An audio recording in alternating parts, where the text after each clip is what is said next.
Welcome. NOAA has just released its climate report for November of 2023. This video is a summary of that report. I think we need some global cooling, but it doesn't look as though we're going to get any unless we have a major volcanic eruption in the next month or so.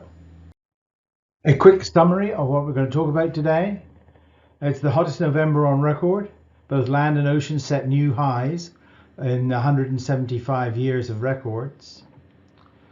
The mid-troposphere was the hottest in November. Global sea and ice extents were the smallest on record. El Nino likely to last through May of 2024.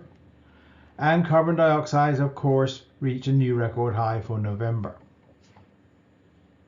Well, let's see how various areas of the globe fared. North America had its second hottest November. South America had the hottest November. Europe its hottest, Africa its hottest, Asia its hottest, the Oceania area the fifth hottest, Greenland the second hottest. Interestingly, Antarctica had its coldest November in the last 29 years. The oceans were also the hottest on record. Well, here is the plot of the temperature anomaly for the planet, and you can see the November point for 2023 is way above the previous records by about 0.4 degrees centigrade. In fact, it's about 0.6 degrees centigrade above where it was this last November. So that's a tremendous change in global temperatures. From this percentiles map, you can see where the high and low temperatures were located. Dark blue indicates record low temperatures, and there's one area in Antarctica that registered a record low. Record highs, on the other hand, are the dark red color, and most of the globe seems to have some of those in the area, or if not, well above average temperatures. That's why record temperatures were being set. And you can see this large tongue of hot water off of the west coast of South America. That's El Nino still in place.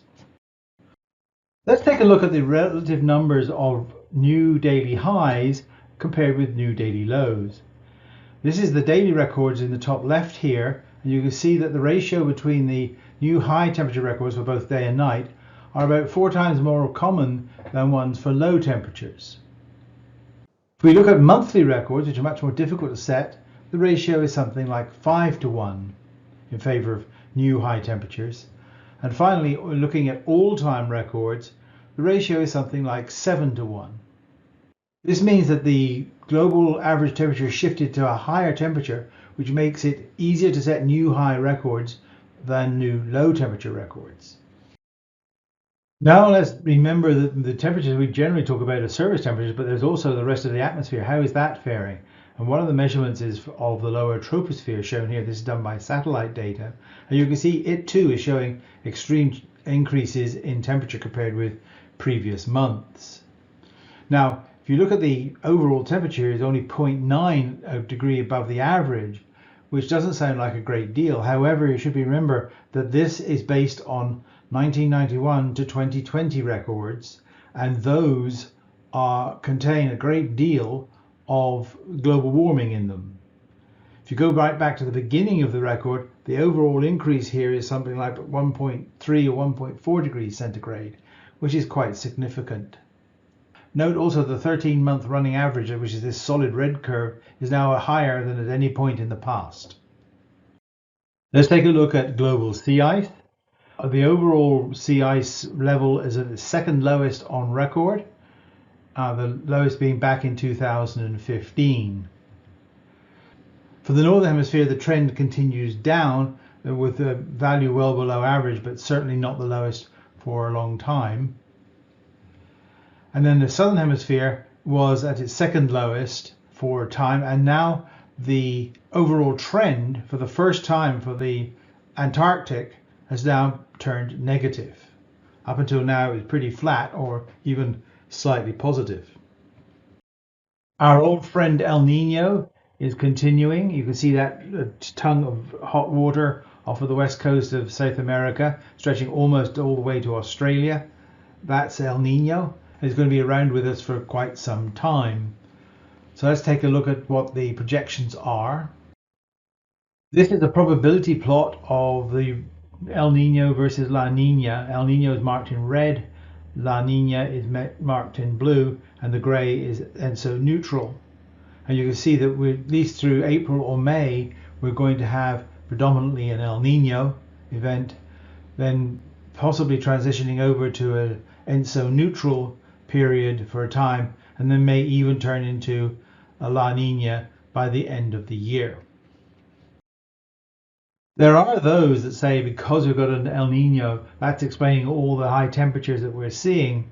But we can actually work out what the temperatures would be without the El Nino in there.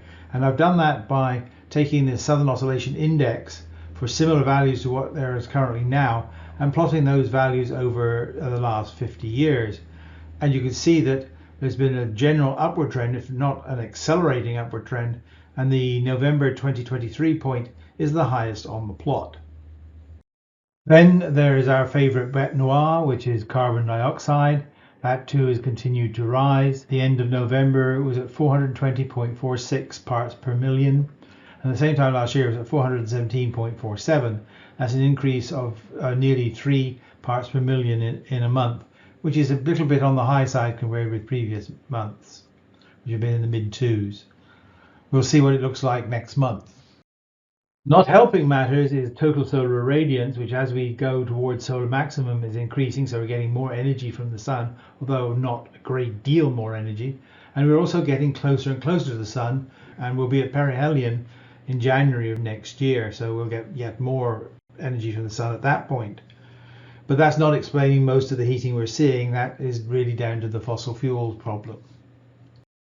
So what conclusions can we draw from all of this? Well, it's a perfect storm in the fact that El Nino is operating highly efficiently. We're getting carbon dioxide rising probably faster than usual. Rising solar activity and the Earth getting closer to the sun. Global temperatures will therefore continue to rise over the next few months, and extreme weather will continue to get worse and more frequent. So thank you for watching. So until next time, stay safe and goodbye. Have a happy holiday as well.